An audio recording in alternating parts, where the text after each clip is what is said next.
और वहाँ पंडित भी चाहिएगा, वहाँ भगवान का भक्त भी चाहिएगा, वहाँ रक्षण करने वाला भी चाहिएगा। भगवान ने तो ऐसे श्रेणियां बनाई थी, विभाग बनाए थे। उन श्रेणियों में और विभाग में ये भी बताया था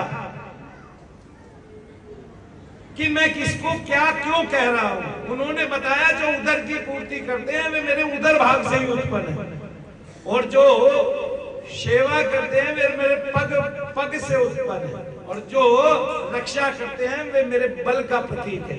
भगवान ने ये प्रतीक बताए थे, ठीक है। भगवान ने ये नहीं कहा था, भगवान ने ये कहा जो पैदा होके, पैदा तो उसी माँ की कोख से हुआ है ना, तो जो पैदा होके बुद्धि का बल लगा के और केवल संसार को व्यर्थ समझ के मेरी तरफ चलेगा वही ब्राह्मण है।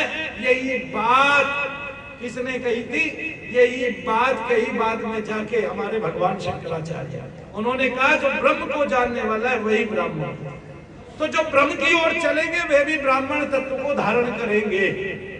तब वर्ण बने, विभाग बनी, जातियां कहाँ बनी? जातियां तुमने बनाई, तुमने उसको बांटा, और वो बट के भी तैयार था कि मैं बट लूं, ठीक है। कदम कदम पर परमात्मा होंगे, लेकिन परमात्मा को छोड़ो, आप अपने भगवान कृष्ण को देखो। और वो भगवान कृष्ण क्या है?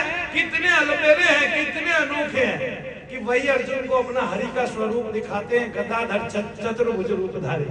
वही काल का स्वरूप दिखाते हैं, मैं काल बन के सबको खा रहा हूं। विराट स्वरूप दिखा देते हैं कि पूरा जगत, पूरे तारे, पूरे सितारे, पूरा ब्रह्मांड मेरे अंतर में है। वही नीचे इंद्र को बुला लेते हैं, वही ब्रह्मा जी को आने पे मजबूर कर देते हैं, उन्हीं के दर्शन करने शिव चले आते हैं उनके घर पे, और वही इंद्र को मजबूर कर देते हैं, और वही एक अंगली पर पर्वत उठा लेते हैं। और आज के भक्त कहते हैं वाह भाई वाह, यो भगवान कैसे एक अंगली पर पर्वत उठा के और जादू दिखा रहा, तब एक पत्थर ही उठा लो भाई। परमात्मा बनने का इतना शौक है, एक पत्थर उठा के दिखा दो, नहीं समझे है जी? टट्टी पेशाब ना निकल जाए तो मेरे को बता देना। शरीर में पसीना आ रहा है, पसीने से दुर्गंध उत्पन्न हो रही है। भगवान कृष्ण के पद्म गंध आती थी, और जो गोपियां थी वे बावली हुई जाती थी। वे लाल को, छोटे बच्चे को, यशोदा के को चुरा ले जाना चाहती थी, ऐसी गंदी आती थी उनके शरीर में से, इतनी पवित्र गंदी। मैं एक लेडी डॉक्टर को जानता हूँ, आज तो वो एक नई विधा है उसकी, डॉक्टर है, क्या बोलते हैं वो जो सफेद गोली देते हैं, मैं भूल जाता हूँ जी, होम्योपैथी की विधा है। जब वो पैदा हुई उनके शरीर से काफी दिनों तक खुशबू आती रही, कम से कम 10 साल तक, और उनके घर वाले समझ नहीं सकते थे क्यों। और वो बचपन से ही जो है कृष्ण की तस्वीर लेके बैठ गई थी, और वो आज तक भगवान कृष्ण को पूछती है। वो कभी ऐसी ही गोपिका रही होगी जिसके अंदर में भगवान कृष्ण की गंधी समा गई। ऐसे ना फूल को छू लिया, आप भी फूल बन गए। तो उसको पूजने वाले, उसको मानने वालों के जब अगले जन्म भी हो जाते हैं, उनमें से भी सुगंधी आती है। ऐसा क्या है जो आज के परमात्मा पैदा होते हैं जी, वे क्या कहते हैं, वे टॉयलेट के भी कई गड्ढे भर देते हैं, बदबू उत्पन्न कर देते हैं संसार में। उनको भी भगवान सूर्य नारायण को जो है बदबू विहीन करना पड़ता है, और वे परमात्मा बने रहते हैं। लोगों की मदद करना, लोगों के काम करना भगवत तुल्य कार्य है। कोई आपको भगवान कहे ठीक है, आप खुद को परमात्मा कहे गलत है सर्वथा। इसका विरोध भी होना चाहिए, संसार को इसका विरोध भी करना चाहिए। जिस कबीर ने सदा राम के गुण गाए, राम को गोसाई बताया, जिस कबीर ने अल्लाह की भी तरफदारी की और बताया कि इनके नाम से परमार्थ मिलता है, परम सत्ता हासिल होती है, और गोपाल के गुण गाए, हरि के गुण गाए, मुरारी के गुण गाए अपने शब्दों में, है ना। और कहा, ऐसा वचन कहा कि कबीर कुत्ता राम का, मुतिया मेरा नाव, और गले राम की जेवड़ी, जित खेचे तित जाऊं, जहां खेचेंगे वहीं चला जाऊंगा। राम नाम की जेवड़ी, और राम को रघुराई कह रहे हैं, राजा राम कह के संबोधित कर रहे हैं। फिर कह रहे हैं कि 4 राम होते हैं, कबीर परमात्मा है। भाई कबीर एक मुस्लिम भक्त है जिसने भगवान की जीते जी भक्ति की है, उसके बेटे का नाम कमाल खान है, उसकी बेटी का नाम कमाली खातून है, और कबीर का नाम भी कबीर खान है। खान इसलिए नहीं कह रहे, क्यों? क्योंकि उसने भक्ति की है, वो भगवान में मिल गए।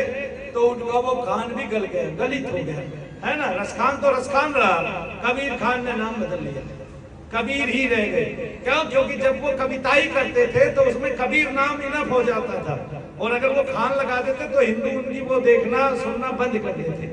लेकिन सब लोग उनसे जुड़े, सबने अपना माना, और हिंदू धर्म के अनुकूल ही उनका क्या हुआ, क्या हुआ, हिंदू धर्म के अनुकूल अंतिम संस्कार हुआ, दाह संस्कार हुआ, उनको जलाया गया।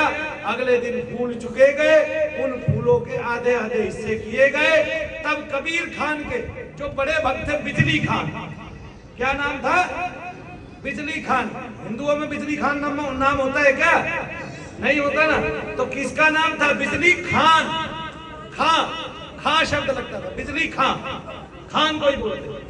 तो जो बिजली खान था उसने कबीर दास जी के फूल लेकर उनको पीर संबोधित कह के उनका अलग वो बनाया। और जो हिंदू थे, भक्त थे, उनके उनमें एक भक्त था, मैं भूल गया उनका नाम क्या था, हिंदू भक्त था, उनमें एक शायद गोड़ था, और उसमें जो है कबीर दास जी को हिंदुओं में पुजवाया। तो एक मान्य संत रहे, परम भक्त रहे, जिन्होंने निर्गुण धारा को भी और सगुण धारा को भी दोनों को बहाया। तुलसीदास जी के ही समकक्ष थे, तुलसीदास जी के ही समान थे, रामानंद जी के शिष्य थे, वो परमात्मा नहीं थे। ये बात उन्होंने दर्शन। फिर कबीर दास जी की तो मैंने उक्तियां बताई है ना आपको। वो पत्नी से जब परेशान हुए कि एक पत्नी क्या थी, कुमति थी, ठीक है, कुलक्षणी लगाते हैं, कुमति कुलक्षणी लगाते हैं, के लिए सुलक्षणी सुमति लगाते हैं। तो जो लोई थी वो सुमति थी और सुलक्षणी थी, और एक जिससे पहले पीछा छूटा होगा उनका वो कुमति और कुलक्षणी थी। तो जो कुमति और कुलक्षणी थी उससे पीछा उनका छूट जाता है। और उस संदर्भ में भी उन्होंने नारियों के लिए बहुत सारे संदर्भ लिखे, और वो बताने योग्य नहीं है। शायद आज की महिलाओं को वो गाली लगे ऐसे, क्यों? क्योंकि उनमें शब्दों का ऐसा चयन है। एक जगह तो ठीक है, लेकिन वहां भी नारियों के लिए जहां, क्योंकि सामान्य जन भी, ठीक है, अगर उसकी अपनी नारी से लड़ाई होती है तो वो सब नारियों का अपमान नहीं करता है, और कई बार गुस्से में कर भी देता है। तो कबीरदास जी लगता है गुस्से में थे कि नारी की जाहि परत अंधा हो भुजंग, कबीरा तिनकी क्या गति जो नित नारी के संग। तो परमात्मा सामान्य सा एक आत्मा भी, सामान्य सा एक मानव भी जो पत्नी के साथ रहता है, वो स्त्रियों की ऐसी बुराइयां नहीं करता है। आप तो मनु महाराज को कह रहे हो, उन्होंने तो कहा यत नार्यस्ते पूज्यन्तु तत्र रमन्ते देवता, कि जहां जहां नारियों की पूजा होती है वही देवता रमन करते हैं। और ये है भी सच। कोई आदमी अगर आज सफलता की सीढ़ी पढ़ा है या चढ़ा है तो उसकी पत्नी उसके पीछे होती है और उसका सहयोग होता है, ठीक है। तो वो भी सहयोगी है एक तरह से। अगर किसी को भक्ति करनी है और अगर वो उदासीन हुए भक्ति करता है तो उसकी प्राप्ति में देरी और विलंब हो जाता है, कि वो संसार से उदासीन तो है नहीं, भक्ति वो कर रहा है तो विलंब उसको मिल जाएगा भगवान में। तब भगवान के प्रति अटूट श्रद्धा, गहरी श्रद्धा होनी चाहिए। तब आप दान करो छिक्के, धर्म करो छिक्के, आप भगवान हो, लेकिन आपने पांचों तत्वों पर अभी अधिकार नहीं किया है। आपके शरीर से बदबू उत्पन्न होती है, आप मल का त्याग करने जाते हैं। ईश्वर सदा एक समान रहते हैं। भगवान कृष्ण ने 11 वर्ष के होके कंस को, चाणूर को, दोनों का मर्दन कर दिया, दुनिया भर के राक्षस मार दी, पूतना नाम की कृत्या को नष्ट कर दिया बालपन में ही। ये ईश्वर की महिमा है। ऐसा आप ना है, ना हुए हैं, ना कोई पृथ्वी पे होगा।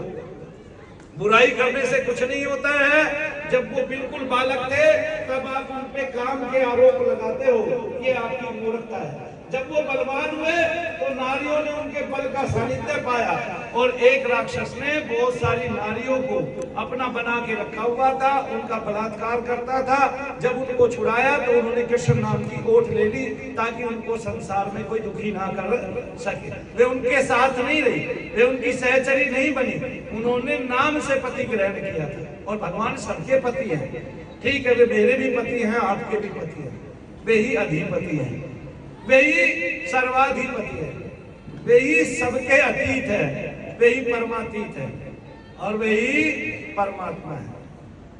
तो भगवान तो ऐसे हैं, भगवान का बल भी ऐसा है, उनके शरीर में से सुगंधियां छिटकती हैं। ये बात आपके किस में आती है? काव्य में आती है, ये श्रीमद् भागवत कथा में आती है। भगवान के तत्व भी गिनाए गए हैं वेद व्यास जी के द्वारा कि भगवान की जो सुगंधी छिटकती है उसमें ये तत्व है। तब उसमें वो सारे कई पुष्पों के नाम लिखे हैं, कई चीजों के नाम लिखे हैं, वो सब लिखा हुआ है। और भगवान की मिलकर सुगंधी ऐसी हो जाती है कि उनको कोई भूल नहीं पाता, सदा उनके संग रहने की बात करता है, सदा उनके साथ रहने की बातें करते हैं। वो यहाँ बैठ के परलोक का आनंद लोगों को दिला रहे हैं, माताओं बहनों को दिला रहे हैं, गोपियों को दिला रहे हैं। वो ऐसी रास लीला कर रहे हैं जो अप्रतिम है, जो प्रेम की लीला है, क्योंकि भगवान का एक अंश प्रेम भी है। तो परमात्मा होने के लिए परमात्मा जैसी शक्ति भी चाहिए, ठीक है। ऐसे तो पूरे भारतवर्ष में 80% लोग गरीब हैं, सबकी गरीबी मिटा दीजिए, सबके मकान बना दीजिए, फिर मनु भैया परमात्मा बन जाएंगे, परमात्मा मान लेंगे मनु भैया भी। फिर भी और एक बात है, अगर आप कहते हैं कि मैं कबीर का ही रूप हूँ, कोई कहता है और कबीर परमात्मा थे मैं भी परमात्मा हूँ, तो उसको खड़े होकर सारे संसार को कबीर की सारे के सारे छंद मुंह जबानी सुनाने चाहिए, ताकि वो 1 घंटे तक लगातार कबीर के छंद लोगों को सुनाता रहे। यहाँ कुछ और सुनाए, अगले 1 घंटे में कहीं और सुनाए, अगले 1 घंटे में कहीं और सुनाए, वही भाषा वही भाव के साथ, तब हम मान लेंगे कि आप कबीर के पूर्ण अवतार हैं। तो ना अवतार हुए ना कुछ हुए। आज का समय क्या है कि मैं एक साधु से मिला, वो बोला मैं तो अनंत का अवतार हूँ, कमाल है भाई, ठीक है। किसी से मिला, बोला मैं तो शिव का अवतार हूँ। किसी से मैं मिला तो वो बोला जी मैं तो महर्षि शौनक का अवतार हूँ। किसी से मैं मिला तो कपिल का अवतार बन गए। तो मैंने इतने अवतार इस धरा पर देख लिए अपनी आंखों से, अपने इस शरीर के साथ, अपने इन्हीं 20 सालों में कुछ ये अवतार आए और किस लोक में चले गए समझ में नहीं आया। और इनका मरना भी सामान्य हुआ, इनका जीना भी सामान्य हुआ, असामान्य कुछ नहीं हुआ। ईश्वर में सब कुछ असामान्य होता है, तो इनका जीना भी सामान्य, मरना भी सामान्य है ना। भगवान राम जब आए तो वो लगते थे कि बाल्यावस्था में, किशोर अवस्था में जब वो चले वशिष्ठ जी के साथ, और जब उन्होंने बड़े बड़े राक्षसों का वध साधा तो पता चला कि वो सामान्य नहीं थे। उनके एक तीर से एक मोहिनी शक्ति उन्होंने दिखाई। राक्षस खरदूषण नाम के राक्षस आपस में लड़ के मरे, एक को दूसरे में राम ही दिखाई देने लगे। ऐसी अनोखी शक्तियां, अलौकिक शक्तियां उन्होंने दिखाई, ठीक है जी। पानी निकालना है जगत का निकालिए, हरियाणा के वासियों का मत निकालिए। यहाँ लोग बड़े भोले हैं, सादे हैं, जिनको हम जाट भाई बोलते हैं और जिनके साथ मनु भैया जन्म से रहे हैं, ठीक है ना, उनको भी बहकाने की कोई जरूरत नहीं है, क्योंकि जब सत्य का निर्धारण हो जाएगा तो वो बेचारे क्रोध में आएंगे और उनका क्रोध आप सहन नहीं कर पाओगे, ठीक है। ईश्वर बनना अच्छी बात है कि आप ईश्वर बने, ईश्वर जैसे बनना अच्छी बात है, ईश्वर बनना बुरी बात है ना। तो जैसे बने ठीक है, परमात्मा के जो गुण वे ग्रहण कर लिए आपने, ठीक है। परमात्मा का गुण क्या क्या है आपको पता है कि ममता, करुणा, दया, ये सब परमात्मा के गुण है। किसी को घर ना मिले आपने घर दे दिया, किसी बच्चे की शादी के पैसे नहीं है किसी के पास, आपने कर दिए। क्षमता के अनुकूल सब करते हैं, वो मनु भैया भी करते हैं, आप भी करते हैं, लेकिन क्षमता उसकी बड़ी है कि जिसके पास है भी कुछ नहीं और वो सर्वस्व न्यौछावर करता है। इसलिए भगवान के भक्तों के पास था भी कुछ नहीं और उन्होंने सर्वस्व न्यौछावर कर दिया, है ना। कबीर ने अपने आप को रामानंद के चरणों में लिटा दिया कि मेरे पास है भी कुछ नहीं। तो फिर रामानंद कौन हुए? रामानंद तो सारे परमात्माओं के परमात्मा हुए नहीं भाई, तो फिर बड़े तो रामानंद हुए, रामानंद तो सारे परमात्माओं के परमात्मा हो गए, ठीक है। बार बार कोई मुस्लिम भक्ति करेगा, हजारों हजारों आके मुस्लिम भक्ति करेंगे तो उनको परमात्मा कह देना और उनको परमात्मा, मुझे तो लगता है कोई साजिश है कि पहले साईं बाबा को परमात्मा घोषित कर दिया, अब कबीर को परमात्मा घोषित करने लग रहे हैं, और ये दोनों ही मुसलमान, ठीक है। मैं ये नहीं कहता साजिश क्या है, लेकिन ये कोई ना कोई तो साजिश है, कहीं ना कहीं से तो चली आ रही है ये बुक, जो हमें बार बार ऐसे ऐसे परमात्माओं के दर्शन किए जा रहे हैं। कबीर कहता है मैं कुत्ता राम का, कबीर कुत्ता राम का, और मोतिया मेरा नाव, मेरा नाम ही मोती है ना। और गले राम की जेवड़ी, जो रस्सी है गले में वो राम नाम की है ना। और चित खींचे तित जाऊं, जहां वो खींचेंगे मैं वहीं चला जाऊंगा। राम को रघुराई कह रहे हैं, रघुवर कह रहे हैं, गोपाल कह रहे हैं, शब्द हरि कह रहे हैं बार बार। कितने ही हरि को भजे सो हरि को होय, कितने ही शब्द उनके, खैर ये तो मेरे ख्याल से तुलसीदास जी का शब्द है, लेकिन कितने ही शब्द उनके हैं। कबीर हरि के नाम बिना यही शब्द उन्होंने हजारों जगह लगाया, लाखों जगह लगाया। मुरारी कहते हैं, गोपाल कहते हैं, कृष्ण कहते हैं, ठीक है, बनवारी कहते हैं। तो कबीर ऐसे ऐसे शब्दों का आख्यान करते हैं और इनसे परम गति को प्राप्त होना बताते हैं, इस नाम की साधना बताते हैं कि इनको जपो भजो। और आप क्या कर रहे हैं? आप अपना नाम जोड़ के नए नए मंत्र बना रहे हैं और उन मंत्रों को लोगों को दे रहे हैं। मंत्रों से विलक्षणता भी तो आनी चाहिए। मंत्र की विलक्षणता क्या है, मैं आज आपको दिखाने वाला हूं। जय श्री कृष्ण।